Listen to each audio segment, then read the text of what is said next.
Start. अध्यक्ष महोदय, जिस भावना से मैंने यह बिल पेश किया है उसको विरोधी पक्ष के लगभग सभी सदस्यों ने एक मत से महसूस किया है कि देश में बेकारी की जो समस्या है वह एक भयंकर समस्या है और उसके कारण हमारे देश का विकास, चाहे वह सामाजिक हो, आर्थिक हो या सांस्कृतिक, रुका हुआ है और ऐसी स्थिति में हम आगे बढ़ नहीं सकते हैं।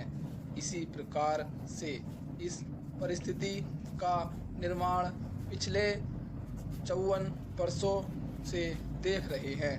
मंत्री महोदय ने यहाँ पर अभी कहा कि राष्ट्रपति इस काम को नहीं कर सकते हैं क्योंकि वह उनके अधिकार के बाहर है।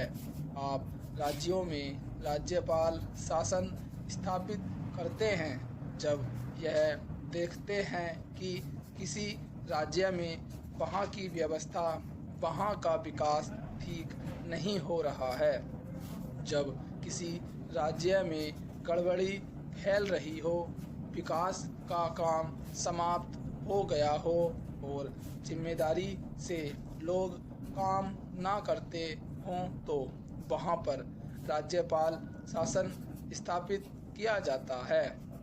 ऐसे बहुत से उदाहरण हमारे देश में मौजूद हैं।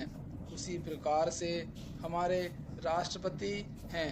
अगर देश में इस तरह की स्थिति वर्षों तक चले तो कोई कारण नहीं है आपात के रूप में राष्ट्रपति इस देश की सुरक्षा के लिए, इस देश की उन्नति के लिए जिम्मेदारी अपने हाथ में ना ले सके। हमारे भाइयों ने बहुत से उदाहरण दिए हैं कि राज्यों में संयुक्त सरकारें नहीं चली, लेकिन उसके पीछे राजनीतिक हथकंडे थे।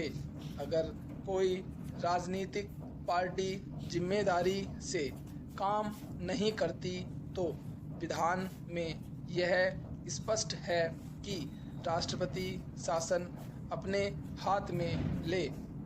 मैं एक उदाहरण देता हूँ कि संविधान में आदिवासी हरिजनों के उत्थान के लिए प्रण किया गया था कि 10 वर्ष में उनकी सामाजिक तथा आर्थिक स्थिति को सुधार देंगे, लेकिन यह सरकार उसमें भी असफल रही।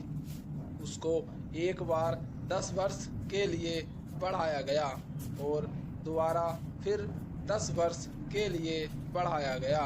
इसी तरह से उसको बढ़ाते जा रहे हैं, लेकिन उनकी आर्थिक और सामाजिक उन्नति आप नहीं कर पाए हैं। इस काम में सरकार बिल्कुल असफल हुई है। पिछली बार सरकार पर अविश्वास का प्रस्ताव भी आया था और वह पास होने वाला था। इसलिए मेरा कहना है कि हमारे देश में यह जो बेकारी की समस्या है वह एक बहुत ही भयंकर समस्या है।